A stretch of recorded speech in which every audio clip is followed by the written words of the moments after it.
I'm already shielded. I'm here. Cagley, it's late. It's late. Welcome to the reaction stream. Friday reaction. Friday reaction. Two hands, two eyes, Friday reaction. Two hands, two eyes. One stream reaction. That should be Friday, Adam. Yeah, if we're gonna open every stream with the same hot jams, I really gotta invest in better dance moves. It's true, or at least more of them, just so there's more variety. Yeah, I mean we are the Star Wars SNL, you know. That's what I'm calling us forever. That's a good way to look at it. That's my aspiration. I can get behind that. I think there's a lot of comedy in me eating while Uma's on my shoulder, so I'm going to eat a chicken wing right now. Almost always, yeah. Let's see. Will you do a live play-by-play commentary? Yes, of course. All right, good. There appears to be what looks like ranch or blue cheese on the wing as it dribbles down. Oh, there, and he got it. Oh, Uma's sniffing it. She wants it. She wants it bad, but she's not going to get it. Oh, and he takes another bite. Is she going to get it? Nope. Fuck you, Uma. No chicken wing for you. That wing looks dry. Very, very dry outside of the ranch or blue cheese. Need to make sure to clean the bone. Because there's nothing for Uma. Uma will get that. Nope. Nothing for Uma. Thank you for joining us, folks, for a rousing night of chicken wing eating. I've been Adam Cagley. That was good. It was a good wing. She got a little bit of chicken at the end. You got to clip that one out. I knew that one. I knew that one I was doing. Can you make it a star? Can you make her a star? That's my only aspiration. Uma, it's time for your close-up. Look right here at the legs. Okay, that's what I got to do. I got to get the chicken. Put the chicken right by the legs. Show the camera your eyes. Get your camera technique going, girl. Like, what the fuck? You're gonna give me that wing or not? When are you going to give me a piece of chicken? I always like to think of the people that stumble upon our stream or like subscribe to the channel and got the notification or like, oh, they're live, then they join and they're like, what the fuck? It's just these guys dancing and feeding a dog chicken. What? You see, back on you did. That was endearing. Okay. You know what I want to show you some of these things that I've been meaning to show you, okay? I like to be shown. So you can react to our reaction stream. I'm supposed to react. Have you ever wondered in season 2 of The Mandalorian, why does Ahsoka tell Din Djarin that she's only met one of Grogu's kind before? Of course, in this moment, Ahsoka was referring to the legendary Master Yoda, but why doesn't she seem to remember? Brought to the Jedi Temple at a very young age, around the same time that Yaddle stepped down from the Jedi Council, left the Jedi Order, and invested in humanitarian efforts. Simply put, Ahsoka... I mean, it is real easy to just assume that Ahsoka never met Yaddle. Like, Yoda had a real responsibility in training the younglings. Like as you see in Attack of the Clones, when he's teaching them saber form. Like Yoda spent a lot of time with the younglings. It's not hard to believe that Ahsoka never met Yaddle. Ahsoka grew up never really meeting Yaddle or having any meaningful memory of her. Of course, this doesn't mean that she couldn't have also learned about Yaddle in the Jedi archives like she most likely did, but in The Mandalorian, Ahsoka could very well be saying that she knew Yoda personally, as that's more relevant information than knew that Yoda wasn't the only one of his kind. Have you ever wondered in season 2? Okay, so here's my big question. Isn't Yaddle wife? No, Yaddle's just another one of his species. And, I thought Yaddle was his name of his wife. No. Yoda was too hard up on the Jedi dogma to have a wife. Why did I think he had a wife? Because of the it's because Chewie had a wife with a crazy name. That's why. Yeah. Lumpy. No, Lumpy was his dad. Yeah. His dad, Lumpy. Oh no, Lumpy was his son. Sorry, Lumpy was his son. His dad was the creepy old gray one that watched VR porn. We love that. I watch that movie every Christmas. And I feel so seen when Chewie's dad is sitting there watching VR porn like I feel so seen and so represented. You watch VR porn? If I had the headset, I would. Wow. Look at you. I bought one of those like cheapo headsets before that like your phone snaps into, and I never got it to work right. I tried. You're putting it all out there. Huh? You're really putting it all out there. I mean, that's what I was trying to do with the headset, but... Okay, here's a classic. Anger is not the way of the Jedi. Oh, yes! What the bloody weed shit I was... Who you calling we, jackass?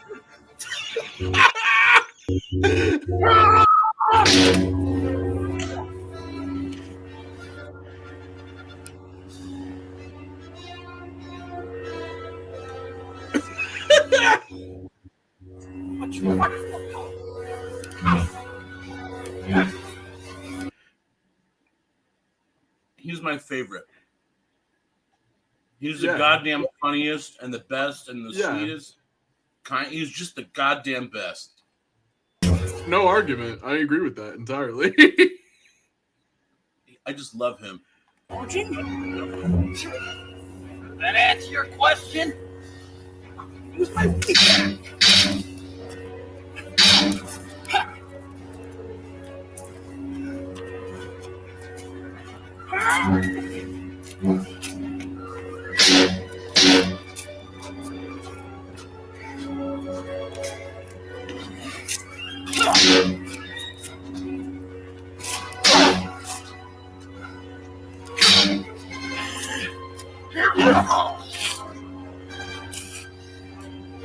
Oh man! I love that they got a third party built. Like they called up one of their buddies, like, do you want to come film this duel? It's gonna be fucking sweet. It's the high quality sabers for me. That's the best part of it. Yeah. They're like, these are like $150. Like these are not cheap. They got the monthly hit shit with versus like the replica ones that you kind of can't because you get dark spots and bends in the blade and shit. Tartosis armor. Smart me, Jedi.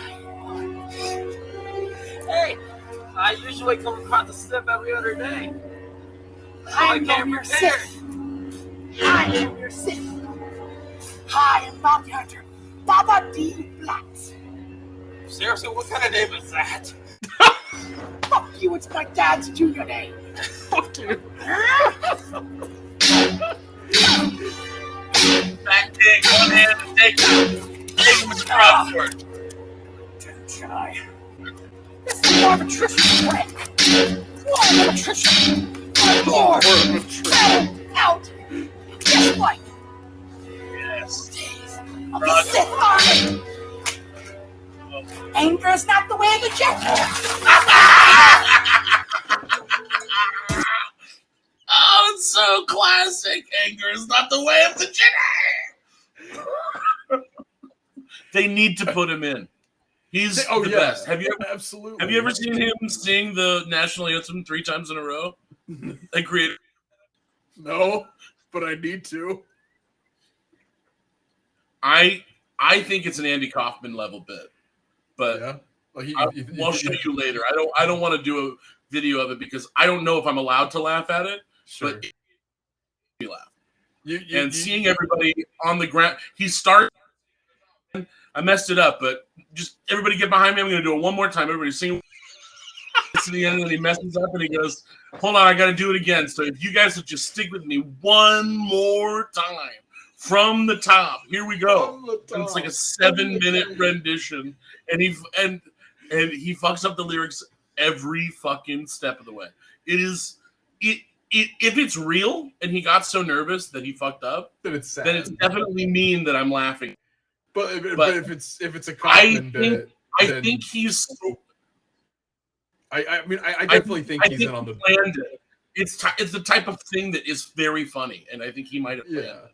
It's like I've seen so many of his Star Wars videos that I'm like you know what you're doing.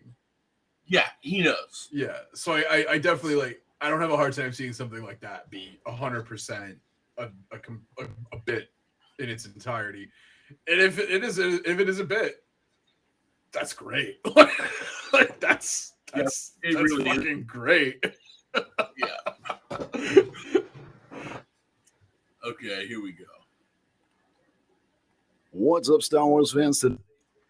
But what happened to Ezra Bridger after Star Wars Rebels, according to Dave Filoni? That's right, the creator of Star Wars Rebels, Dave Filoni, has thoughts when it comes to what happened to not only Ezra Bridger but also Grand Admiral Thrawn after that finale of Star Wars Rebels. And of course, once we hear from Dave Filoni, I'll be adding some speculation. But hey, before we get to that, if you love Star Wars and speculation, then hit that subscribe button and come back again soon. So getting back on track here, I went back to an old interview with Dave Filoni where he explains exactly what he thinks happened to Ezra Bridger and Thrawn after the finale of Star Wars Rebels. So can you give us any hints as to where Ezra and Thrawn ended up? Yeah. Oh, I've thought a lot about that. Yeah. I'm sure you have. I wonder, and it's one of those things where you go, boy, I'd love to do an end credits scene. But as tempting as that is, I go, well, if I ever cover that, then I want to do it right. And I don't want to commit to things right now because things might change. So I have a lot of theories about it and what I think happens and where they are. I'll say this much. They're not dead. Both of them survive it. Both Ezra and Thrawn, I would say, survive it. And I gotta say, it's... Well, I mean, yeah. Well, I'm about it other than this. What do you mean? Other than basically this take that, like, maybe they're even working together in Thrawn's galaxy. Well, I mean, the idea that a lot of people went with right after that episode was that Ezra took Thrawn to the unknown regions. Because they were also, like, more or less at the mercy of where the Purgle wanted to go. Right. So, like, the idea I like and the theory that I've kind of subscribed to since the end of Rebels is that they ended up in the unknown regions, and I think that sets Thrawn up for some pretty heavy shit towards, like, Heir to the Empire and leading into the sequels, because that's entirely where Palpatine was based. So I think there could be something to be said for, like, how he comes back being in the unknown regions, like, inadvertently finding shit that they shouldn't have found. So I mean, the question now that we know that Thrawn is alive is really what happened to Ezra now. Because if Thrawn is okay and he got away from Ezra and the Purgle, then what the fuck happened to Ezra? Do you think we'll see a Purgle in Mando? We already have. No, I mean, like, for real. No. I think Mando, they were gonna tease the tip, and they're gonna save that for Ahsoka. Actually, I think there was a Purgle in the extended trailer that they showed at Celebration. Actually, yeah, there was. Sweet.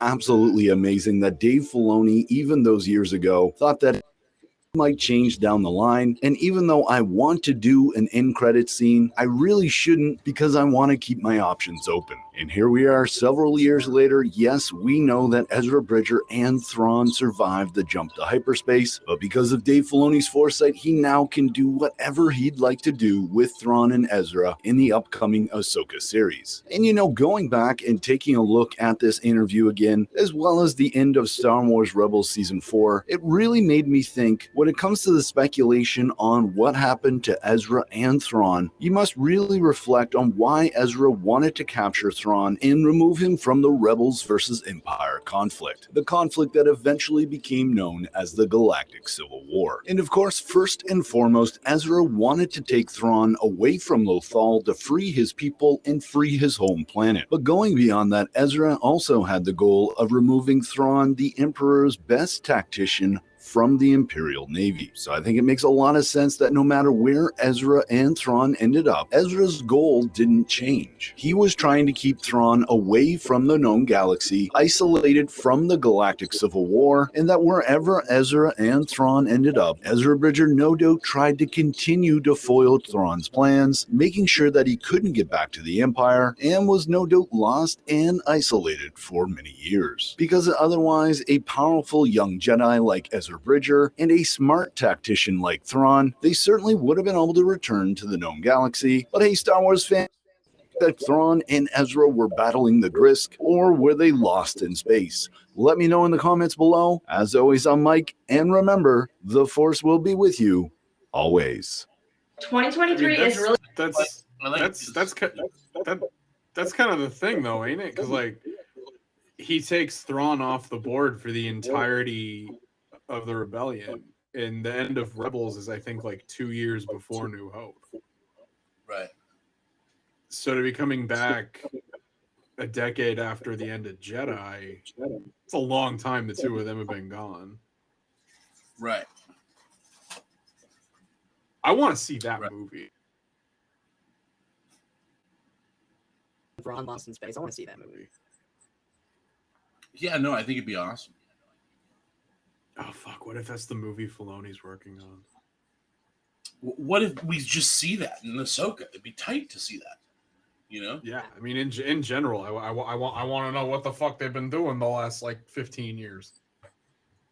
Yeah. While they were drifting around in... The answer. I mean, Filoni's smart enough to know that those questions exist. He's not going to leave them hanging. Yeah. What's your over-under for who dies at the end of Mando? I don't know. Who dies? Because there was the dude, the physical Mando said that it's going to hurt so much, it's going to make people wish they hadn't asked for that episode. And then Favreau said that it's going to make you think about everything that's happened over the course of the series, and that it's going to leave you with a lot of thoughts.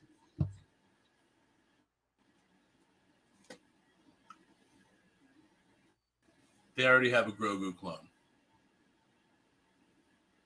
You think they kill Grogu? I mean, that would kind of make sense because Gideon has had like zero interest in him. When they showed up, he was like right there, and he's like, "It's cool, let him go." Yeah, clone already. Maybe. I don't think they'd bring him back just to kill him, though. Plus, I think, yeah, I mean, like Filoni and Favreau, I don't think they're gonna spend the time they spent in Book of Boba to bring him back just to kill him off at the end of Mando. Plus, I mean, like, how pissed would Disney be if they killed off their new #1 selling toy? But like everything that's happened this season has been like sort of not the coolest thing, but like the thing that sort of makes sense. That was gross. So I think like the Armorer Let me stop eating. Don't clip that out. I'll cut around it. I'll figure it out. So my take is this. I think everything that's happened this season has been like, it hasn't really been subversive. Yeah. I think the craziest thing, you know what I mean? Like, the Armorer has been a spy. Yeah, she is. She's Rook cast. You know?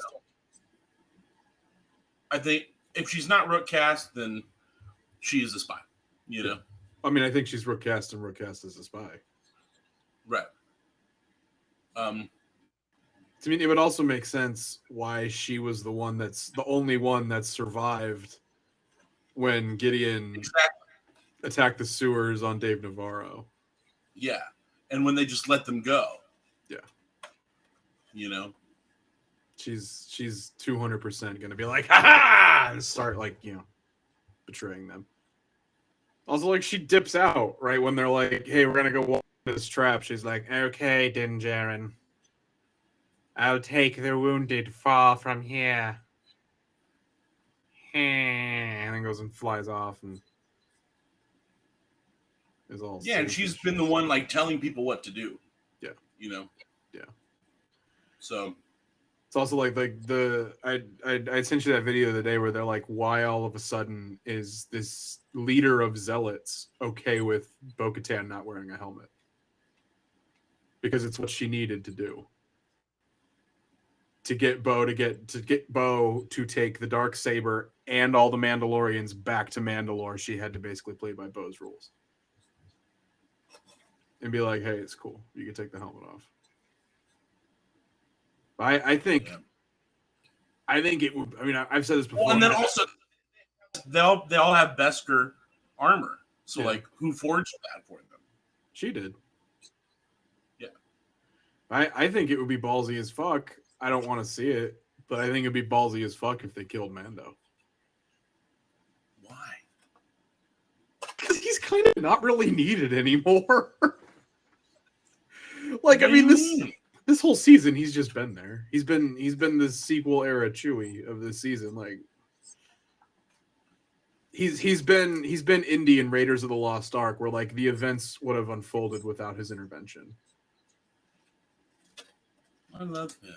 I mean, so do I, but I think it would be like if they're talking about like the level of hurt and the level of like reflection on the series as a whole as they are, I think, and he's captured. It happens if like Grogu shows up and he's walking in an IG-12 and Gideon just like shoots him in the face. Not Grogu. Shoots Mando in the face. Oh no. And then Grogu's all like maybe. sitting there in IG-12 hitting the no button over and over again. Like, no, I'm Taika Waititi. No. You're gonna make me cry, bro. Dude, I would lose. Everyone would lose their shit. Like, that's the finale everyone would be talking about for the next 2 years before season 4. Yeah, that's why I think it's just gonna be like a twist with the armor, and it'll be sort of like.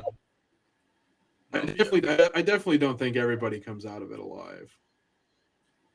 I don't think Paz Vizsla is like the big moment of the season, you know?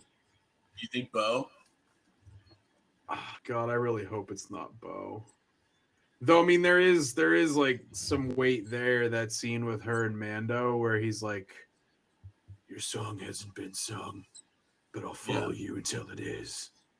Like, shit. That one of them's gonna die, you think? One of them's gonna die. I hope Bo-Katan's story has a happier ending than killed by Imperial Remnant on Mandalore after she went to take Mandalore back. Yeah. Like at the end of all of this, I want to see her like standing very tall and proud over Mandalore. But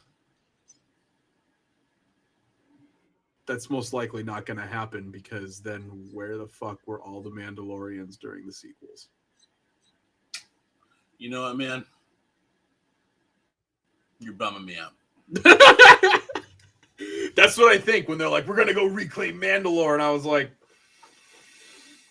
Mandalore didn't do shit against the First Order. All right. Well, Mandalore wasn't there at all. I can't wait to see it on Wednesday. Me neither. I'm pretty stoked. I'm ready for a good Star Wars cry.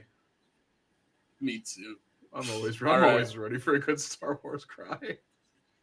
I gotta hit the head. I think we can call it. It's a one. Yeah, this was a good one. Yeah.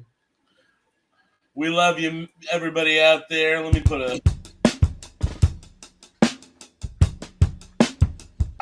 2 heads, 2 pods, 1 pod. Hey, I've been Arnie Shillman. With me as always, Adam Cagney. Thanks for tuning in. We'll see you next time.